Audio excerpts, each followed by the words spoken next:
ଏହି ଭୂମିରେ ଶୈବ, ଶାକ୍ତ, ବୈଷ୍ଣବ ପୁଣି ବୌଦ୍ଧ ଧର୍ମ ଧାରଣା ପର୍ଯ୍ୟାୟକ୍ରମେ ଜାହିର କରିଛନ୍ତି ନିଜର ଉପସ୍ଥିତି।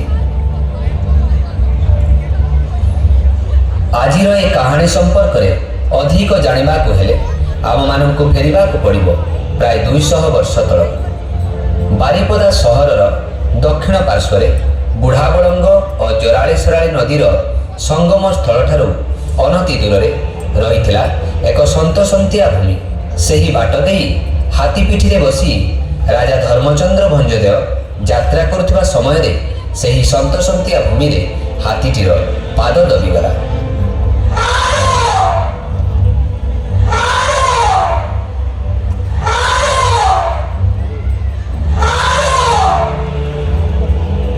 ହାତୀକୁ ସେଠାରୁ କାଢ଼ିବା ନିମନ୍ତେ ସୈନ୍ୟ ସାମନ୍ତ ଓ ଲୋକମାନଙ୍କର ସହାୟତା ନିଆଗଲା, କିନ୍ତୁ ସମସ୍ତ ପ୍ରଚେଷ୍ଟା ବିଫଳ ହେଲା।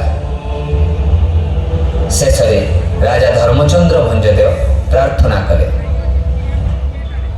ହେ ଈଶ୍ୱର, ଭାଗ୍ୟର ଏ କ'ଣ ବିଡ଼ମ୍ବନା! କାହିଁକି ସମସ୍ତ ପ୍ରଚେଷ୍ଟା ଆଜି ଏଠାରେ ବିଫଳ ହେଉଛି? କ'ଣ ଏହାର ରହସ୍ୟ?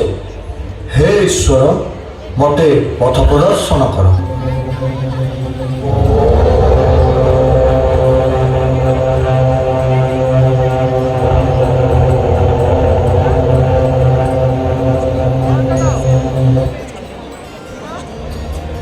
ବତ୍ସ ଧର୍ମଚନ୍ଦ୍ର, ମୁଁ ତ ରାଜ୍ୟରେ କାଳ କାଳ ଧରି ବିରାଜିତ।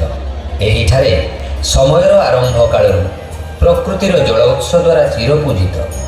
ଆଜି ସର୍ବସମ୍ମୁଖରେ ମୋର ଆବିର୍ଭାବ ହେବାର ସମୟ ଆଗତ।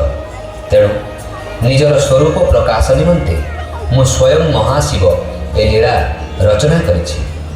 ଏଠାରେ ମୋର ପୂଜାର୍ଚ୍ଚନା ଆରମ୍ଭ ହେଲେ ଭକ୍ତଗଣଙ୍କର ସକଳ ମନସ୍କାମନା ପୂର୍ଣ୍ଣ ହେବ। ଯଥାଜ୍ଞା ପ୍ରଭୁ, ଆପଣଙ୍କ ନିର୍ଦ୍ଦେଶ ମତେ ଏଠାରେ ଯଥାଶୀଘ୍ର ଏକ ସୁନ୍ଦର ମନ୍ଦିରର ନିର୍ମାଣ କାର୍ଯ୍ୟ ଆରମ୍ଭ ହେବ। ମହାଦେବ ଶିବଙ୍କର ଏ ଶୂନ୍ୟବାଣୀ ପରେ ଆପଣା ଛାଇ ହାତୀଟି ଏ ସନ୍ତସନ୍ତିଆ ଗର୍ତ୍ତରୁ ଉପରକୁ ଉଠି ଆସିଲା। ରାଜା ଧର୍ମଚନ୍ଦ୍ରଙ୍କ ପ୍ରତିଶ୍ରୁତି ମତେ ଏଠାରେ ମହାଦେବ ଶିବଙ୍କ ନିମନ୍ତେ ମନ୍ଦିର ନିର୍ମାଣ କାର୍ଯ୍ୟ ଆରମ୍ଭ ହେଲା, କିନ୍ତୁ ସନ୍ତସନ୍ତିଆ ଭୂମି ଯୋଗୁଁ ବାରମ୍ବାର ନିର୍ମାଣ କାର୍ଯ୍ୟ ବାଧାପ୍ରାପ୍ତ ହେଉଥାଏ।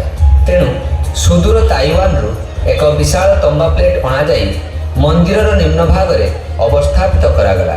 ତାହାରି ଉପରେ ଏ ସୁବିଶାଳ ମନ୍ଦିର ନିର୍ମାଣ କାର୍ଯ୍ୟ ସମ୍ପାଦିତ ହେଲା।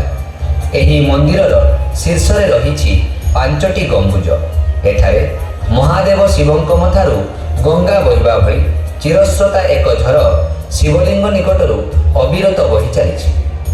ମନ୍ଦିରର 5ଟି ଗମ୍ବୁଜ ଏକ ସମୟରେ ଦୃଶ୍ୟମାନ ହେଉନଥିବା ବେଳେ ଦକ୍ଷିଣ ପାର୍ଶ୍ୱର ନିର୍ଦ୍ଦିଷ୍ଟ ଏକ ଅଞ୍ଚଳରୁ ଦୃଶ୍ୟମାନ ହୋଇଥାଏ।